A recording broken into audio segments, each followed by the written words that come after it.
Queen to retire? Did the monarch hint she plans to hand over crown with this message?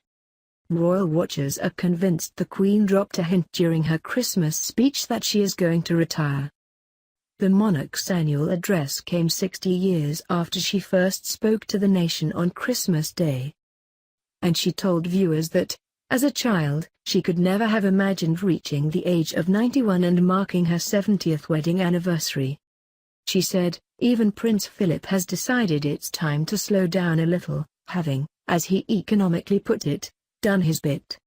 But I know his support and unique sense of humor will remain as strong as ever, as we enjoy spending time this Christmas with our family and look forward to welcoming new members into it next year."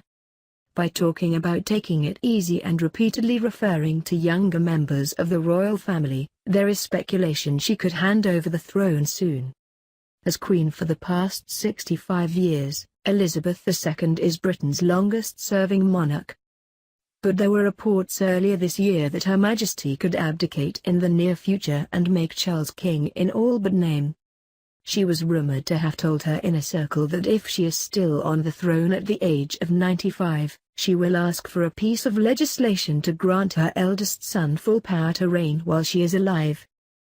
However, experts are split on the issue, with commentator Dickie Arbiter, former press secretary to the Queen until 2000, recently saying there was no sign of her resolve weakening.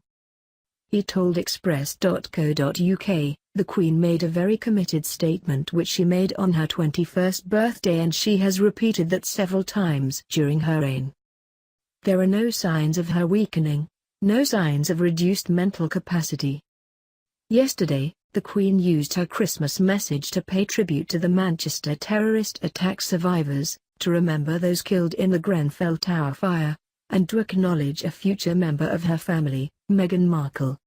In her televised address, the monarch described meeting the Manchester attack survivors in May as a privilege, and she praised emergency services workers who put their lives at risk saving others.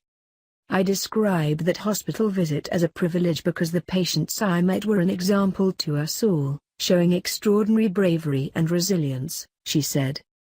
A framed photograph of Meghan and fiancé Prince Harry was displayed with other family pictures as the monarch spoke, and the couple also featured in video footage aired at the end of the festive broadcast. In an apparent reference to the couple's wedding next May, and the Duke and Duchess of Cambridge's baby, expected in April, the Queen said this Christmas her family look forward to welcoming new members into it next year. Yesterday, Meghan has joined the royal family for her first Christmas church service at Sandringham. The appearance of the US actress, whose engagement to Prince Harry was announced in November, drew large crowds to St. Mary Magdalene Church after Kensington Palace confirmed she would be at the Queen's Norfolk estate.